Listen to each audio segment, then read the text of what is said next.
G'day guys, here we are at Golf Central in the VIP area with the brand new Strixon Z-Star golf balls. We are doing the R15. You say Z, I say Z. You say tomato, I say tomato. Do vegans eat potatoes? Yes. There we go. Now that leads into the R15. So TaylorMade R15, Al. It does, what can you tell us about this club? TaylorMade R15, look, the tagline from TaylorMade is made of greatness. And I tend to agree. I mean, well, how far do we go back? R300. You had an R300 driver. The illegal one. R320. So back when the COR was at 0.86, now it's at 0.83. Some of the balls I hit off that, I didn't know scientifically could be. It was like literally a bullet. It was like coming off that. Sounded like one too, but. Guys, this has every bit of technology basically that TaylorMade's ever come up with in a driver. They come up with the FCT, the changeable neck technology. That's what that is. I think in R11, R9, no, let's go back even further, R9. So you could change loft with R9. We've got inverted cone technology under the face to spread out basically your miss hits, to be more forgiving across the face. The predecessor to this was the SLDR, had sliding weights, had one sliding weight, I think it was 20 grams. I think the most important thing is if you're someone coming off the street buying a present for you, your family, your husband, whatever it is, it's got to be fitted because that can look very confusing to your person that does not know what's going on right there. Absolutely, so, guys, like with any driver, any club really, is get fit. Be club fit by, like I said, PGA member, anybody who can club fit. Guys, it does have movable weights. You got two movable weights this time, 12.5 grams each, whereas SLDR had 20 grams by itself. Can be moved, more fade, more draw, can be together, can be split. And that's what it's all about, guys, is fiddling with the movable neck to get the right loft, get the right face angle, lie angle, and then changing our bias, our center of gravity biases. The difference between this and the SLDR is we moved about a centimetre, I think, closer to the face, center of gravity. So it's basically right up against the face, and if we split these weights, that almost acts like a speed pocket. Actually, it's just, I know we keep saying, but it's amazing when you look how clubs are designed now. I mean, I would never have thought a club would have been like that 10, 15 years ago. It's a, absolutely. I mean, back when they used to put in small weights at the back, and now we're looking at, stuff like that. Well, TaylorMade's been the innovators, basically, when it comes to this sort of stuff. I mean, R7, R5, they all had, well, R7 had a few movable weights in the quad, and then you start to be able to change your loft. It just becomes more fittable and more custom fittable, guys. So again, get fit. So let's have a little bit of a hit with the R15 in the speeder. This is reg flex, but look, guys, it's not necessarily about how far we're hitting, it's about the feel and the look, mate, and I love the look of this. So let's have a crack, guys.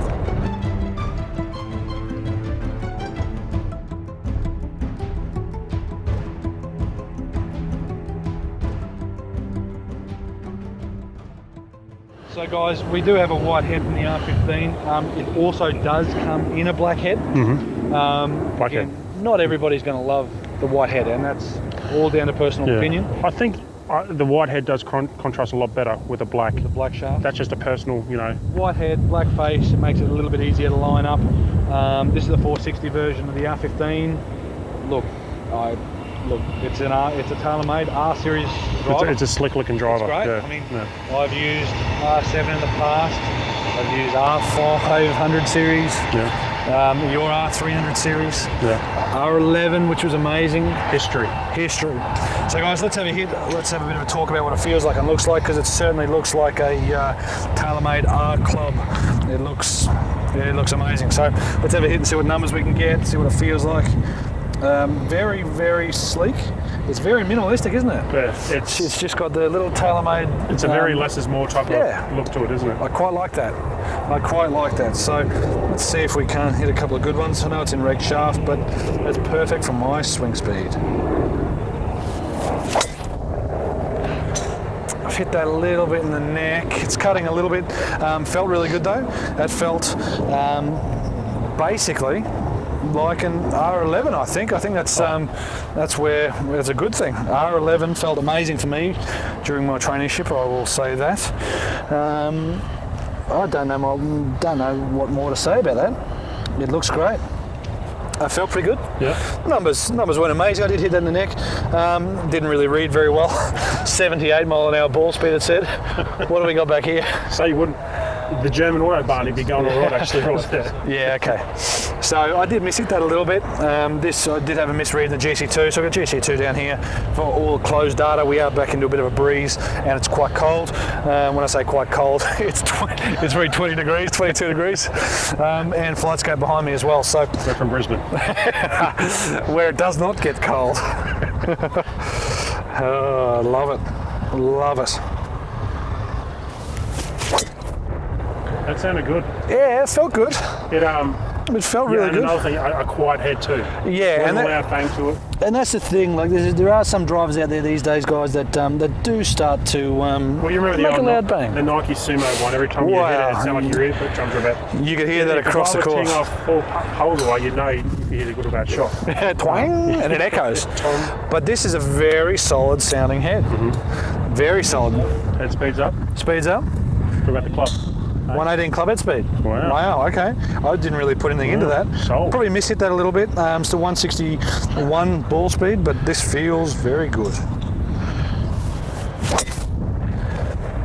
So I've hit that a little bit in the neck. Were you trying to go after that? Yeah, I was. Yeah. After hearing 118, what's that speed? Bloody Charlie. The Cheesecake Bay thinks they can't fuck. So what's that club head speed there, Chuck? 118. All right. Well, 118. I thought we heard of 180. So 180. 180. So ball speed, guys, 160. So I'm mishitting him a little bit. The shaft feels a smidgen long. I like to use 44.5. I'll hit one more. This is a reg shaft as well. Doesn't make a difference. Feels a bit whippy, but that's about it. Should be able to hit a decent one, regardless, eh? Well, they're not ladies' flex, so it's... Well, no excuse really, is there?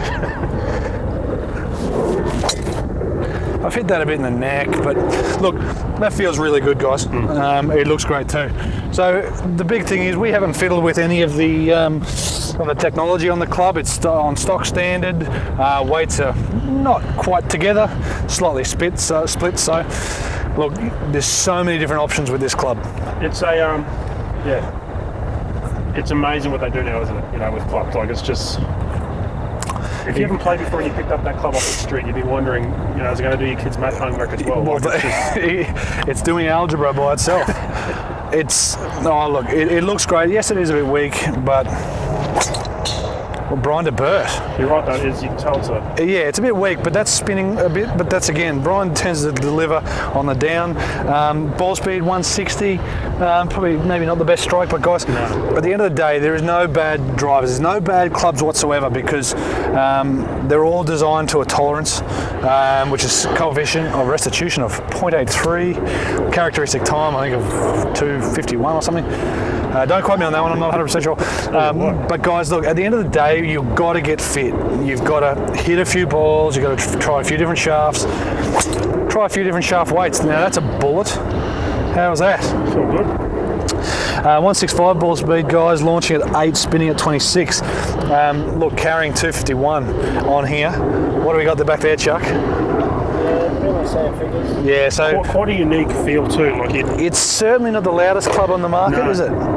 It's just solid. I'm kind of lost for words. I'm trying to explain how it feels, but it's not bad. No, it feels good. Bad. Yeah, it's just, I felt like I didn't even get all that, and I was surprised that actually. And that's up there. So we are back in the wind, guys. So sorry if you can't hear us. Hopefully you can. But guys, look, that's TaylorMade R15. That's the 9.5 version, the 460. It does come in 12 and 10.5, and it comes in the 430cc as well. And we'll try to get to that some other time. But guys, with the movable weight technology, with the loft technology, changing of lie angle, guys, you have to be fit. Go out and get fit. This does feel great. This really does remind me something very similar to the R11 in the looks and its simplicity. I loved R11. I quite like this, guys. So look, everybody go check out the TaylorMade R15 in either 430 or 460. Go get fit. Thanks for watching, guys. Like, share, subscribe to our channel. We love what you guys are doing for us, commenting, helping us on all social platforms. So please keep that going. Love what you're doing. Cheers, guys. See you next time.